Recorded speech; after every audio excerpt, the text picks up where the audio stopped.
What is up, Copy Squad? It's your boy Kyle Milligan coming to you live from Boca Raton, Florida, and today I want to talk about creative destruction and creating your own copywriting process. So I kind of want to start with I want to start with a story, a journey on how I'm trying to kind of create this and how I'm sort of working on my processes here and where this all stems from. So recently, over the past, I'd say month and a half to 2 months, I've become a bit obsessed with processes, proceduralization, and coming up with repeatable sort of actions that you can just do like clockwork. And I'll tell you a story to start, and then I'll tell you where I went with that. The first thing I'm going to talk about is this book called Bigger, Leaner, Stronger by Mike Matthews. It's a fitness book. I read this book probably, 2013 is when I first read it. And essentially what it does is it gives you a way to track your macronutrients. So your protein, carbs, and fats, that's macronutrients. You track those, okay? You do a set of specific compound exercises, and it's a process. You can repeat it every day. Track the macros, do these exercises 5 days a week, go to the gym, bam, presto, you lose weight. You follow the system, you follow the processes, you get the result. So the first thing I did was I looked at my protein shake that I would have after the gym, and I took 2 scoops of spoonfuls of peanut butter, and I'd dump it in the blender with my protein powder and ice, and I'd do that every day with a banana and that stuff. Then I started tracking the macronutrients. And this is a very big, important life lesson that stems from something completely unrelated, but I'm going to bring it full circle. I looked, and the 2 scoops of peanut butter that I was using had 16 grams of fat. And based on the system that I was using to lose weight, I could only have 36 grams of fat. And I was doing that with 2 scoops of peanut butter. It's the rest of my day was shot. And I didn't realize this until I started writing down what I was eating. I wasn't actually trying to follow the system yet. I was just trying to see where I was. What was my baseline? So I started writing down what I was already doing. And this has been a really important life lesson that hasn't really struck me until 6 years later, because I'm kind of doing the same thing now with copywriting. And I had this eye-opening moment with peanut butter where I realized, wow, this is making me fat as hell, because it's completely going well above and beyond my macronutrient levels in the event that I want to lose weight. So it was through writing that down and then seeing where I was kind of going wrong, where I had some bad optimization or mismanagement of my calories, where I was oh, I got to change this. So cut peanut butter, right? Peanut butter is gone. So it was that was a big game changer for me. And ever since then, I can follow this book, Bigger, Leaner, Stronger, and I can lose weight every summer, basically like clockwork. So I just follow the system over and over and over, repeatable results, right? And I also started tracking what I lift every day. Okay, so this is another important thing. I tracked my diet, and then I tracked my lifts every single day. And the point was, if I knew exactly what I lifted last week, when I come back, I need to lift that much or more. That way, I don't go backwards. And through doing that, I continually got stronger, leaner, and in better shape and health. So let me get to where I'm at right now. So I got about 2 months ago, I'm doing these streams, I'm doing copywriting stuff, I'm building the YouTube, I'm juggling a 9-to-5 and the YouTube channel. And it all kind of came to a head when over time I started to get to this feeling I don't know if I want to make a live stream every single day. Some days it's I don't really have it. Today I'm just not feeling it. And I thought, maybe when I hit 100 live streams, I would stop or something like that. Or I'd scale it back. And then I hit that point and I was okay, I'm going to give myself a break. I'm going to chill out on this. And then when that happened, kind of everything stopped. And that's when I had a weird realization, something that Robert Kiyosaki said. I need to put his book in the notes. But Rich Dad, Poor Dad and Robert Kiyosaki, Cash Flow Quadrant, he basically has you're either an employee, a self-employed, or a specialist. You own or run a business, or you're an investor. Okay, these are the different areas of cash flow by Robert Kiyosaki's lessons. Okay, I'm an employee, right? I have a job, I got responsibilities, etc. So I get paid, right? I don't own equity in that. Then the YouTube channel is, I thought, I got confused between here and here. I'm self-employed. That means I own a job. That means if I stop coming to work, I stop running the YouTube, everything stops. If Kyle doesn't show up, there's no sales. Like that was something that's not really a business. Robert Kiyosaki says it's not a business unless you can walk away from it for a year and come back and everything's just going like it was or better. All right. That means you have processes built and systems in place to take care of the business and have it running for itself. The last thing will be investor. You just take a fat wad of cash, you hand it to someone, and then you get a cut or some sort of the dividend payout or something like that, right? So I was very obsessed for the last month about these two quadrants. I don't want to try to split my time between being an E and an S, because believe it or not, this is probably more demanding than being an employee, because as an employee, I've got the number of promos I'm supposed to write. I write them and then I'm off the hook, man. I've fulfilled my obligations. But as a specialist, a self-employed person, I own a job. I have an obligation to show up every day and keep the job alive. Without me, there is no job. It evaporates. So what I did is I went on the hunt of like, how do I turn this S into a B? And that was a rabbit hole. And that's been a very frustrating thing for me.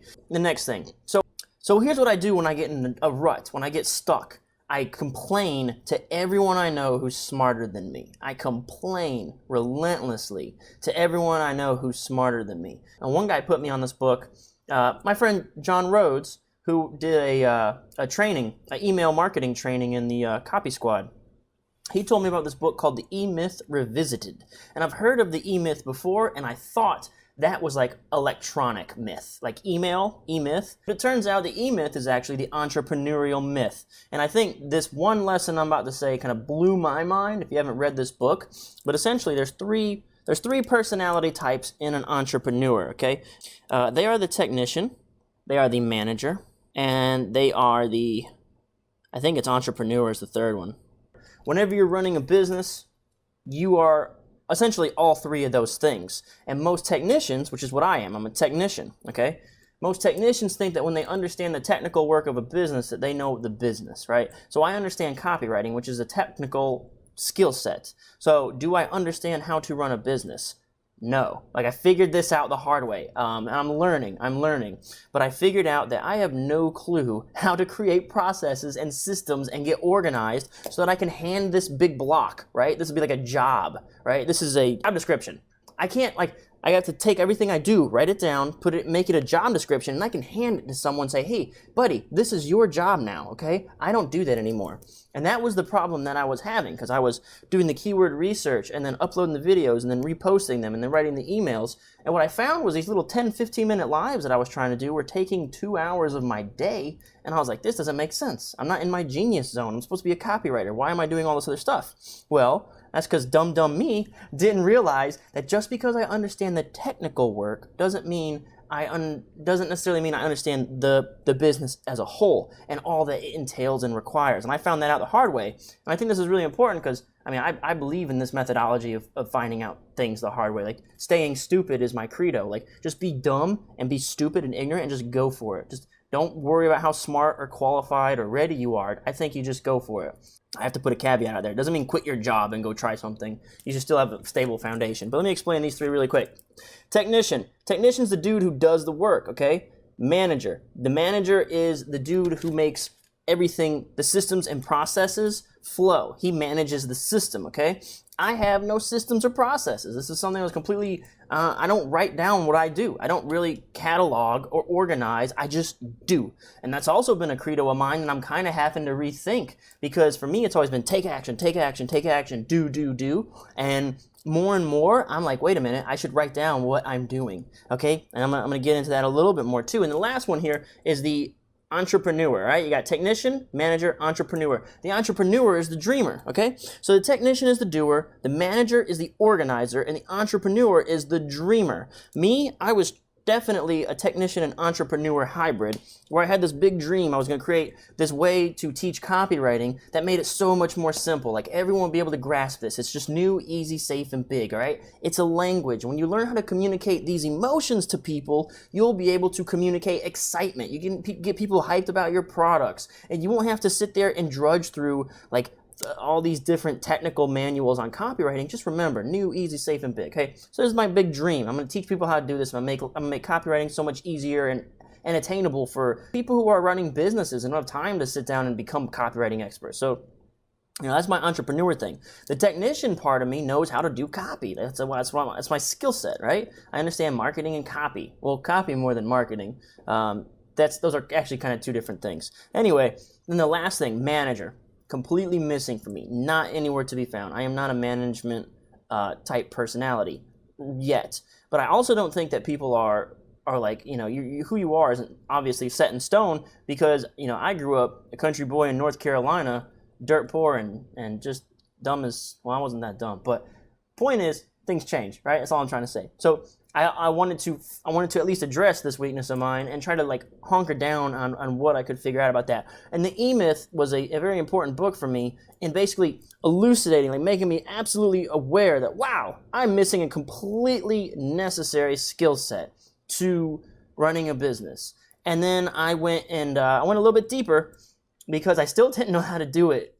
specifically. The book, I read it 3 times, and every time I read it, I come away with a new lesson. But essentially what it is while you're doing the technical work, while you're doing what you do, you need to write that down. Write down everything that you're doing so you can create like processes and procedures, basically best practices for your business and your life, okay? So the next thing I did is I picked up another book called Clockwork, Design Your Business to Run Itself. And it's almost like an identical concept with a little bit different take about making your business run like clockwork. And this goal is to get it to a point where you can take a 4-week vacation and you can walk away from that and come back, and the business will be still running itself.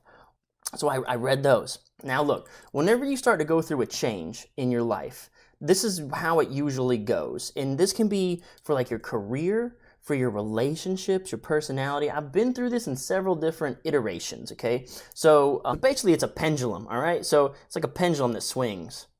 And what you do generally is when you find yourself in a rut, you basically swing automatically to the far end of the other side, right? And you start to do that's what you're all about, and that's who you are. And then all of a sudden it's like, well, that actually, you can't go 100% that way. You end up swinging right back to where you were. And then eventually you kind of settle somewhere in this range in the middle. But the first thing you do is you go balls to the wall opposite. Like things haven't been working for you. And this is why I titled this stream Creative Destruction. So what did I do? I was like, that's it.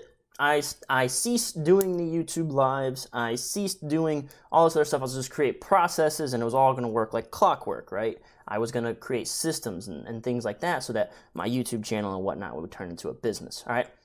So that was the first step of my massive pendulum swing. I started writing down what I was doing with my day, right? What am I actually doing all day that is actually getting me forward towards my goals? And I think what I have been very resistant to is actually planning my day. Like, because I wake up in the morning, some days I have no idea what I'm going to do specifically. I just know I need to research and write, and I don't really have anything planned, and that can get very daunting, I guess is a good word to put it. So I did the same thing that I did back in the day with Bigger, Leaner, Stronger, which is I would just write down what I was eating, and I'd say, wow, this is really bad for me. So I've kind of taken note of the things I'm spending my time on, and I will tell you that since I'm tracking like macros for my health, I'm tracking my macronutrients, proteins, fats, and carbs, it stops me from snacking. Because I say, well, I know I can only have this many proteins, fats, and carbs all day, so I'm not going to do anything in between. I'm going to have a meal here, I'm going to have a meal here, I'm going to have a meal here. I know exactly what those meals are going to give me, all right? So the same thing can be said about time management, where I'm blocking off now, like I'm doing things, and I don't want to have a snack. Like I don't want to have like, you don't want to eat those cookies, like the snack in between, because you know all those sugars and fats are bad for you. And whenever you start really paying attention to exactly what it is that you are doing, that's the only way that you'll be able to optimize.